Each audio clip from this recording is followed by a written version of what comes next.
You are now listening to Asking for a Friend with TalkDoc, sharing insights through real, honest, and practical ways to improve your communication and relationships. Featuring your hosts, Dr. Pamela Kreiser, Meredith Edwards-Nagel, and Teighlor Polindo. Okay, so we've been talking about red flags. Today we're going to talk about yellow flags. I want to start with a little game. I'm going to identify a behavior in this supposed new dating partner, and I want you to tell me what color flag it is to you. Ooh. Okay, you ready? Oh, wait, but then, are you the ruler of the flags? No, there's no right or wrong, Meredith. There's no winning? So you don't need your calculator. There's no winning. Yeah. It's a game, not a competition. Who plays these kind of games? Not Meredith. Okay, let's go. All right.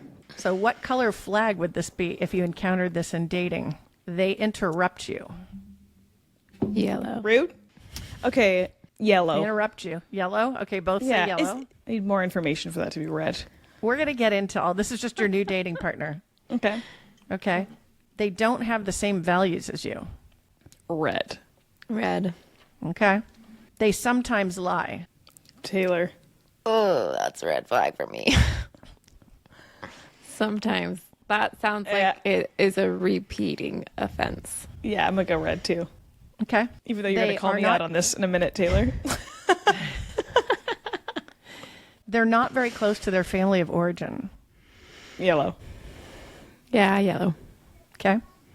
They blame their ex for everything. Red. Red. Yeah. Okay. And there's probably shades of red, but we'll get into that. They get angry quickly. Red for me. Yeah, I guess it depends what their expression of anger is, but probably red. Well, probably on all of them it depends, but yeah. Yeah. Yeah. Well, not all, but a lot of them. Okay, they're unemployed and not trying very hard to get a job. Red. Red. They don't know how to iron. Yellow. I don't even know how to iron, so I hope that's yellow. There's nothing like getting Teighlor to laugh that hard this early in an episode. That's funny. Okay, they brag. Oof. Yellow. Are you going to say green? You like it? No. Because it could be a positive. I don't know. Brag? I feel like that sounds ugly to me. Green, yellow, red are the choices. It has to be one. Can it be a shade of red? It's yellow Ooh. turning red. Ooh. It's a bad one for Meredith. Okay. Wow. Okay. They live with their parents. Yellow. Oh, we got some divergence there. Okay. How long? What's their plan? I know. How long are they age? staying You there? said we're dating. I'm in my mid-30s here. Okay, living with their parents. Maybe they're just smarter and they're about to buy a house. Then I'd be impressed. Can't cook. I'm going to be real hungry if they can't cook. I was about to be like, That's a hard one for me. this is Teighlor. It must be a yellow. There's other good qualities. Yeah, it's only yellow. Yellow. Okay. Yeah. Well, thank you for playing my game. That was a fun game. Okay, wait. This is a good segue to tell people out there, have a good friend that's dating, play this game with them. Have your friends do a list of flashcards, new guy, your girl you're dating, whatever, Today we're going to talk about yellow flags. We understand that some of these flags might be red for you and yellow for somebody else. The point of it is not to say it has to be yellow or it has to be red. The point is to identify things that we might be concerned about going forward. One of the biggest questions that I get asked in my career is people will come up to me very often. This is the number one question I'm ever asked is how do I not wake up one day and find I'm with the wrong person? This is the number one question above all other questions. So I have a lecture that I give occasionally when I'm asked that question.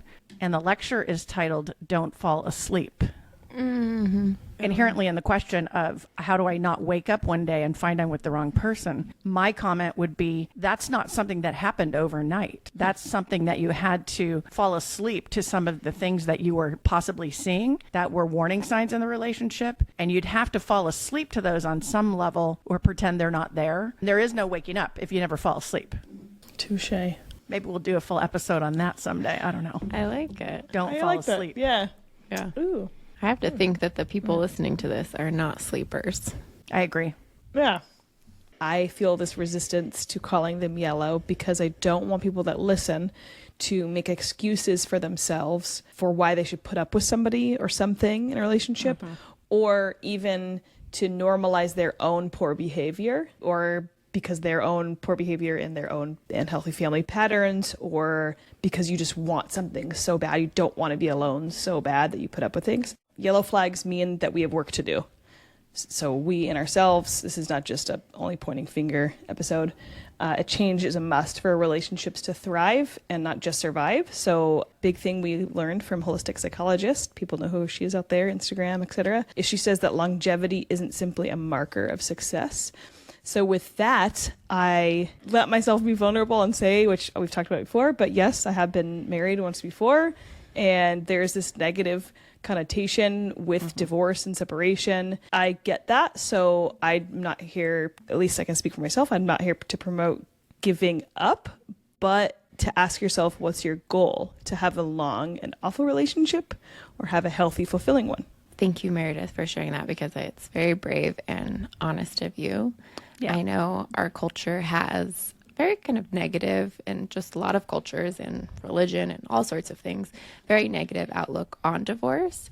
But as someone who is married to someone who has been divorced, I have a very positive outlook. I think it is a wonderful solution to sometimes fix a mistake that was made, or to just end something that's not good for you or healthy for you.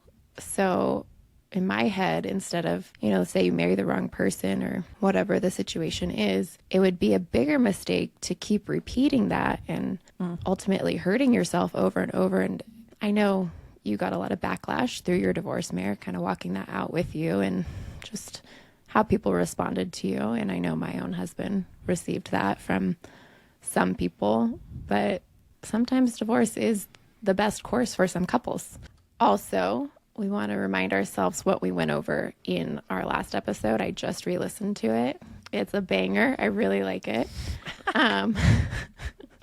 Okay, so we'll go over what we heard in a red flags episode. Number 1 was abuse of any kind. And we touched on that, the different types of abuse, but that kind of leads into controlling behavior. There's examples of many ways that people can be controlling in your life. And one of the ways is it starts as love bombing. So it's kind of this grand gesture, either with words or finances. But again, that kind of goes back to how they can control you. And then when the relationship decreases your self-confidence or your mental health.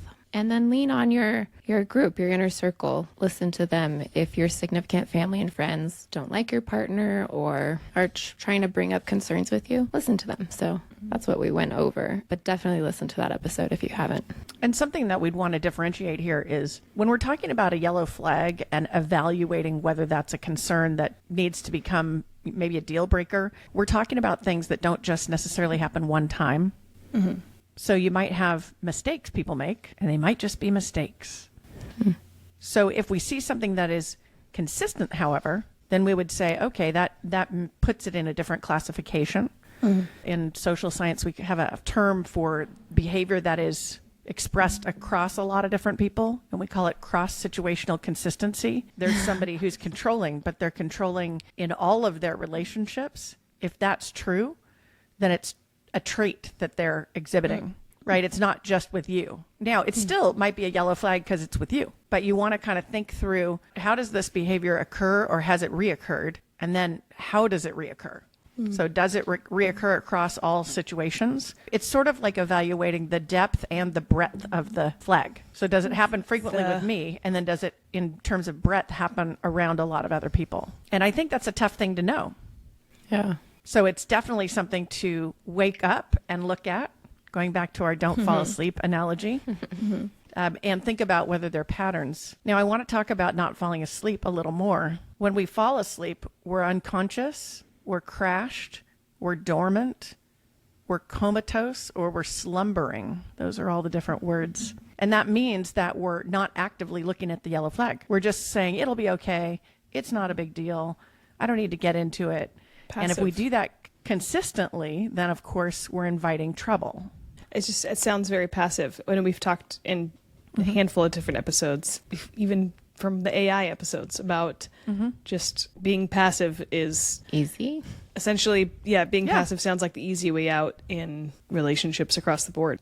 So the opposite of being asleep is going to be to be alert, observant, aware, watchful. And I think those are really great words to think about for these yellow flags. So it's not like we're judging everyone and every little thing your new dating partner does. So you don't want to like overly get judgmental, but you want to be alert for things that might be worth addressing or evaluating. Now, if you follow our podcast, you know that we love John Gottman.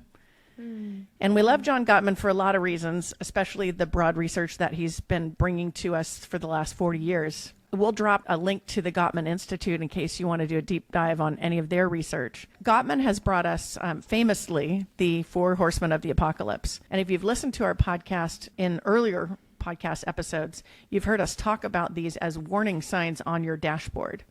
So when you're driving a car, if you get the check engine light, you know this is kind of a yellow flag, really. I mean, it's something that says you're not in trouble this second, but this could become big trouble. When John Gottman talks about the 4 horsemen of the apocalypse, John is talking about 4 big warning signs that he believes signal the possible termination of a relationship. Now, we've covered 3 of these in different episodes. So the 4 horsemen that John Gottman describes are criticism, defensiveness, contempt, and stonewalling. And he believes that any of those 4 could potentially signal the end of the relationship. Now, we did episode 61 called Stop Criticizing, How to Properly Complain Without Blame. This is about criticizing your partner or being criticized and seeing that as a potential warning light. We have not done an episode on contempt yet. We will at some point. And this is when we see disrespect or mockery, where we see people ridicule other people. They might even use body language like eye rolling or scoffing. And so that makes the other person feel devalued. Another one of the 4 horsemen is defensiveness, and this is a very popular topic. We did a couple different episodes. Episode 2, actually way back in the day, and 64 are on defensiveness. We all know what defensiveness is, but when we see it present in a relationship, we want to look at it and evaluate it and see if it's a recurring pattern and what are the surrounding conditions for that defensiveness occurring. And then the last one is our 5th episode, Shutdown Mode, which is about stonewalling. And if you don't know what stonewalling is, stonewalling's usually misunderstood, honestly. A lot of people out there think stonewalling is just avoiding or stopping someone from doing something. And it's really different than that. Stonewalling is when a listener withdraws from the interaction or kind of shuts down or shuts off and stops responding, but they might be in the conversation still. And so we have episode 5 on that. And fun fact, it is our most popular episode. So A lot of stonewallers out there. Yeah. What Gottman's been able to do is to research, for the last 40 years, all kinds of relationships. And in that, he's found these 4 yellow flags for us to think about. So criticism, contempt, defensiveness, and stonewalling. Those are juicy. Those are I feel like those are just applicable from like early on relationship signs, like forever. It's just like always be working on these things. So another flag to wave would be a lack of communication. We want to reference every single episode on this entire podcast before this point right now and going forward. No, but I wanted to highlight episode 12 with Chardeja Lede on how to reconcile. So that's a really important episode on a lack of communication. So, but why is lack of communication a flag? Essentially, ineffective communication can get us to so many misunderstandings or disagreements that we wouldn't have if communication was clearer. A lack of communication, I think, is a big flag to look at. And that doesn't mean someone that isn't actively making efforts. I think you can see those things. But again, who is it? I think Teighlor has told me a few times not to stay with potential. Anyway. Ooh, that's good. That's nice. Okay. Yeah. Mare sees the best in people. And that's the truth. Sometimes you don't need to date people who haven't realized their potential. But it doesn't matter if they know how to iron, though. Because they have potential at any point to learn how to iron. Exactly. Okay. Let's talk about dishonesty. Really, Teighlor? Is that something you care about? Something I care about slightly. Dr. Zand says lying is a part of the human experience. In fact, research suggests people lie on average of once or twice a day. Oh my gosh. Who the hell are those people? Because I don't want to be in a relationship with them. That's crazy to me. But if we habitually lie to our partner, the relationship will lose trust, obviously. And if we make a pattern out of lying, whether it's big or small, it's an indicator that they're trying to hide something, or they may be trying to maintain control or ensure that the partner behaves or feels a certain way. So I think that kind of connects to our controlling behavior. Red So flag. that sounds red. Yeah, that sounds red to me. Sounds pretty red. Where we threw this in for yellow was if it's the little lies of Meredith saying something costs $9 instead of $12 that it actually cost, or, you know, little things like that. I don't relate to that, Meredith. Help me understand. Oh my God. You're so much better than me as a person. No, honestly.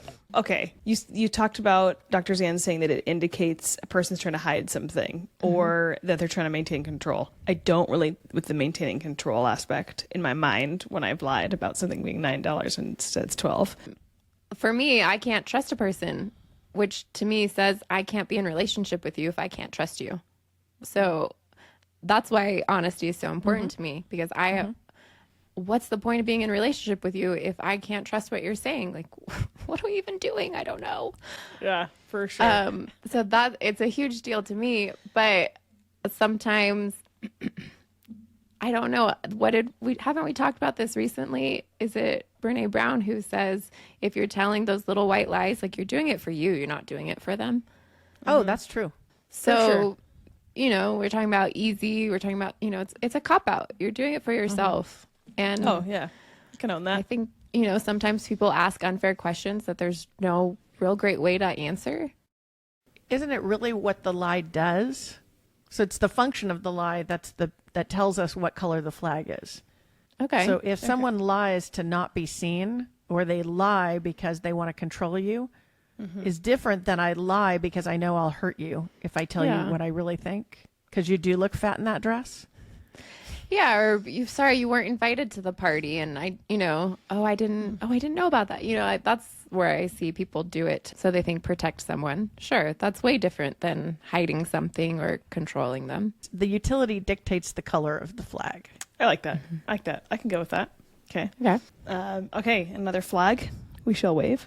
So this flag is the inability to resolve conflicts. If you never have the resolve in your relationship, you'd feel the sense that there isn't a resolution and problems continuously come up, or maybe you see a repetition in fights.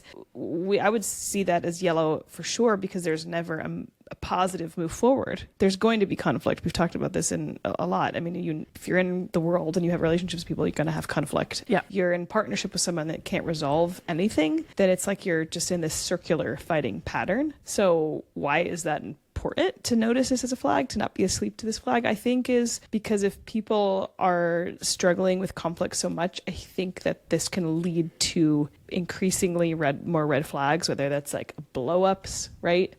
Or maybe you resent that person.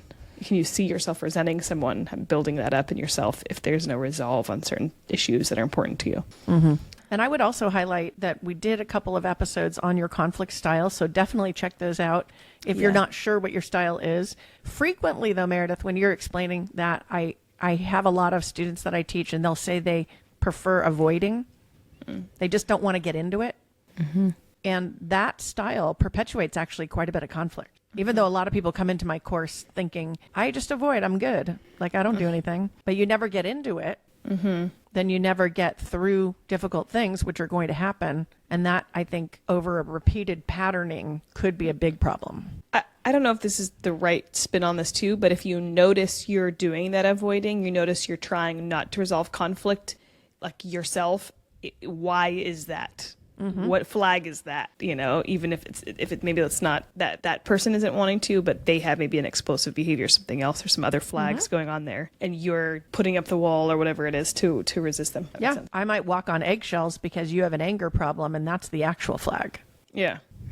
Yeah. So what do we do? Oh, that again. Okay, we're all imperfect. We know this. We're listening to this podcast because we want to improve, grow, learn, and even change. There's this interesting article by Dr. Jill Weber, and it's 5 ways to tell that it's time for a relationship to end. I thought this was really interesting. Uh-oh. I love this. The relationship's over now. Yeah. And so you're listening and you're like, I don't know, Yellow, but maybe I should stay. And Teighlor's like, no, this is...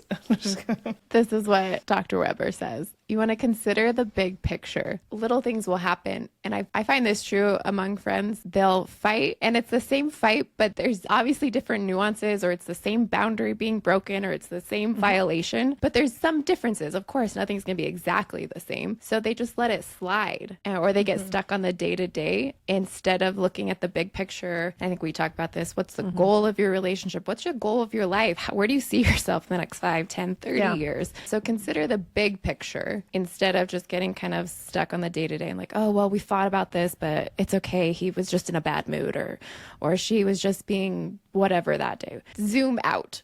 Yeah. I like that. So look at the whole relationship. And then number 2, instead of complaining to your friends or family about the partner's inadequacies or what you're upset about, start having this honest conversation with yourself and with your partner. Start addressing these flags you see with them and have those conversations. If you can't be honest with them, where are you going with this? If you're not going to address what's really happening. So my husband's a stonewaller. You could say, oh, that's a yellow flag. Oh my gosh. Except for we're about to be married 34 years. So we're doing okay on that. Even though relationship length doesn't mean that's not always the indicator of happiness, but we are happy. Yeah. Right. But we've had to actually talk through that. And I have to give him, you'll hear in this episode 5, I have to give him the 20 minutes plus after he gets flooded in a conversation. And that's not what I want to do ever. I want to go right into it. We're resolving it. We're talking about it. But I know that's not going to work for him.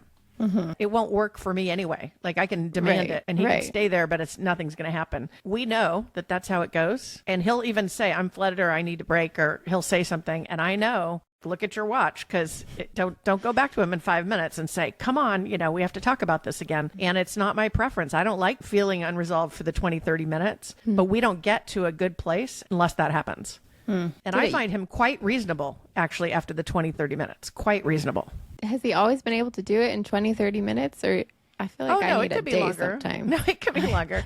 But I'm saying it totally works for us. That flag doesn't go red. Yeah. It's just something I know I'm in for. Instead of complaining, have an honest conversation and figure it out. Yeah. Okay. So number 3 is, what are you doing that is contributing to the problems in the relationship? So again, Me? Nothing. I would do nothing. Would never be you.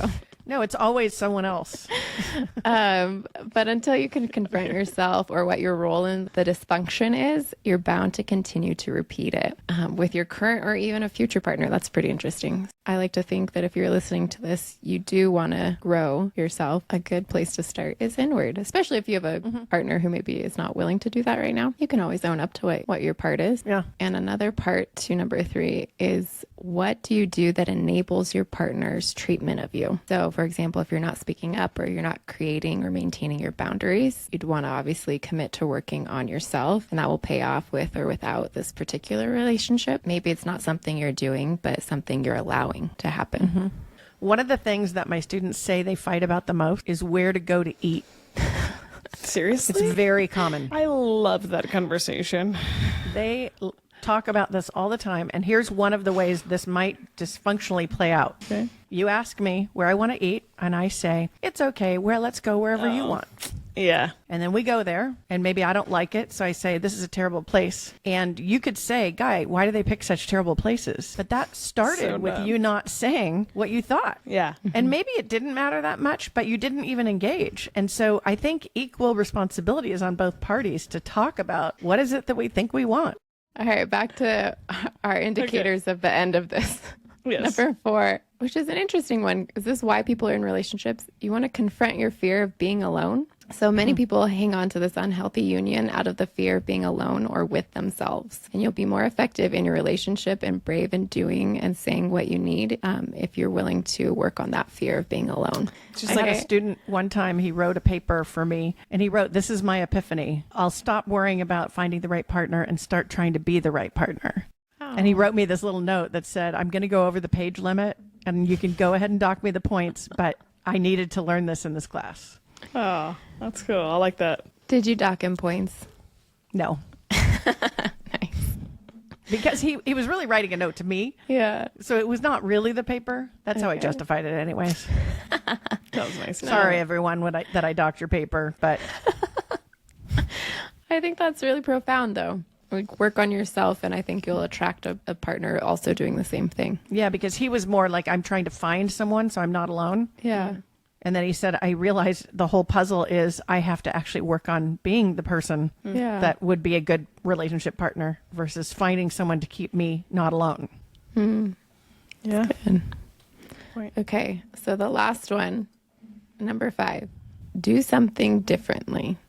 So if you've been living in a closed system for too long, you want to bring in new energy by taking one actionable behavior step forward. Some of her suggestions were either maybe taking a pause, separation, maybe start a therapy, do something differently. And it's an actual action to see bring a change in your relationship and see what kind of comes of it. That reminds me of when we talked about anxiety with Vanessa Trine. And sometimes when you're in a state of anxiety or stress, is to do the opposite thing. So Yeah. like if you want to be still, go for a walk. Maybe you want to avoid. Maybe you need to get into it. Maybe you need this. Maybe the different is, considering the bigger picture, right? Like you said, or asking a trusted person in your life what they think of your partner, or it's scary. Yeah. We've talked a few times on this podcast about getting yourself some solid friends. And when you have a few trusted friends, and I don't mean everybody, I mean some really solid, close inner circle, that could be another move you make where you say, I'm going to ask my close circle what they think. Yeah. Because it's easy to not ask. But I think step 1, form the circle. And then step 2, use the circle as your trusted people. Yeah. For sure. And step 3, listen to us talk about green flags. So in 2 weeks, you'll come back and you have reflected now on all the things to look out for. Now we want you to listen in 2 weeks to what are some green flags. I'm sure people say that because I looked it up. I thought it was a term we coined. We didn't, but I just want to take it. But green flags, what are some positive, healthy things to look for in a relationship with a partner? Yep. So We'll see you then. yeah. Bye. Once again, thank you for joining us today. Please remember to rate, share, and subscribe to our podcast. And thank you for listening to Asking for a Friend. Let us know what you thought of the episode. Our email is hello@afafpodcast.com. This show is for educational purposes only and is copyrighted. Written permission must be granted before syndication or rebroadcasting. Thanks for listening to Asking for a Friend with TalkDoc.